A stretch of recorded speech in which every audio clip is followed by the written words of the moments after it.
promenant l'étendard du Christ et du progrès dans les immensités vierges du Nouveau Monde.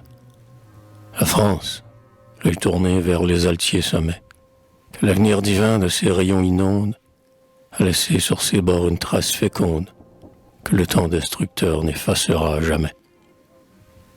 Pour jeter sa semence au sol de l'Amérique, pour asseoir un empire en des déserts sans fin, ces preux ont combattu, pleins d'une ardeur épique, les Indiens, les Anglais, la trahison, la faim, des bandes de Terre-Neuve à la mer de Baffin, des banquises du pôle aux pampas du tropique.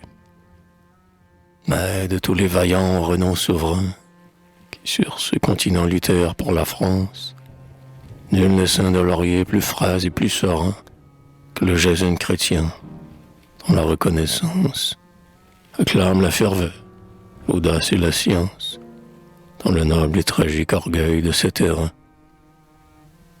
Fils d'un rude et hardi pêcheur de la Saintonge, Champlain grandit au bord du gouffre illimité, mais dans une ombre où l'œil du poète se plonge, assoiffé d'aventure, ivre d'immensité, en son adolescence et sa virilité, livra toute son âme au vaste essor du songe.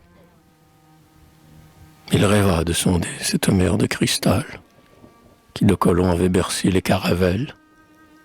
Il rêva de fouler le terroir boréal, d'y faire rayonner l'or des blonds de Javel. Et, pour planter la croix sur des cimes nouvelles, intrépide, il quitta le rivage natal.